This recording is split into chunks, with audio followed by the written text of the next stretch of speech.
അടുത്ത ബോംബുമായി കേന്ദ്രം തയ്യാറായി കഴിഞ്ഞു. ഇനി അത് പൊട്ടുകയേ വേണ്ടൂ.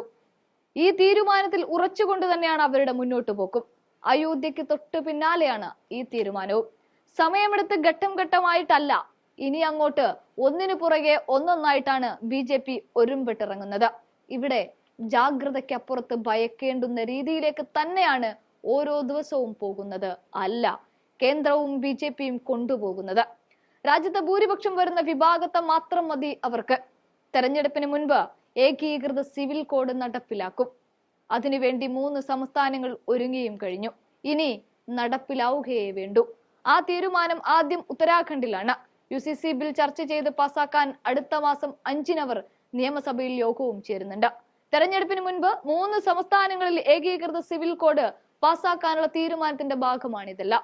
അയോധ്യ രാമക്ഷേത്രം, ജമ്മു കാശ്മീരിന്റെ പ്രത്യേക പദവി റദ്ദാക്കൽ, ഏകീകൃത സിവിൽ കോഡ് നടപ്പിലാക്കൽ എന്നിവ ഈ ലോക്സഭാ തെരഞ്ഞെടുപ്പിൽ BJPയുടെ ആയുധങ്ങളുമാണ്. ആദ്യ 2 നടപടികൾ പൂർത്തിയാക്കി. ഏകീകൃത സിവിൽ കോഡ് നടപ്പിലാക്കാൻ നടപടികൾ തുടങ്ങുകയാണ് BJP ഭരിക്കുന്ന സംസ്ഥാനങ്ങൾ. ഏകീകൃത സിവിൽ കോഡ് നടപ്പാക്കുമെന്ന് ആദ്യം പ്രഖ്യാപിച്ച് നടപടികൾ തുടങ്ങിയ സംസ്ഥാനമാണ് ഉത്തരാഖണ്ഡ്.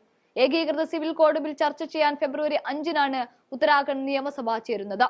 2022 മെയ്യിലാണ് മുൻ സുപ്രീം കോടതി ജഡ്ജി രഞ്ജൻ പ്രകാശ് ദേശായിയുടെ നേതൃത്വത്തിൽ 5-അംഗ സമിതിയെ നിയമിച്ചതും.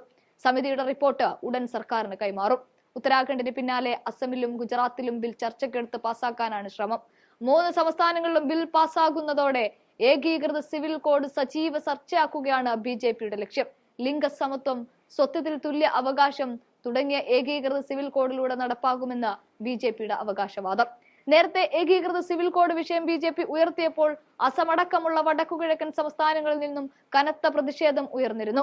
ആദിവാസി ഗോത്ര വിഭാഗങ്ങളുടേതടക്കം അവകാശങ്ങൾ ഇല്ലാതാക്കുമെന്നാണ് വിമർശനം. ഏകീകൃത സിവിൽ കോഡ് രാജ്യത്ത് നടപ്പാക്കുന്നത് നിയമ കമ്മീഷന്റെ അഭിപ്രായം സുപ്രീം കോടതി തേടിയിരുന്നു. നിയമ കമ്മീഷൻ അന്തിമ റിപ്പോർട്ട് കേന്ദ്ര ആഭ്യന്തര മന്ത്രാലയത്തിന് സമർപ്പിക്കാൻ ഒരുങ്ങുകയുമാണ്.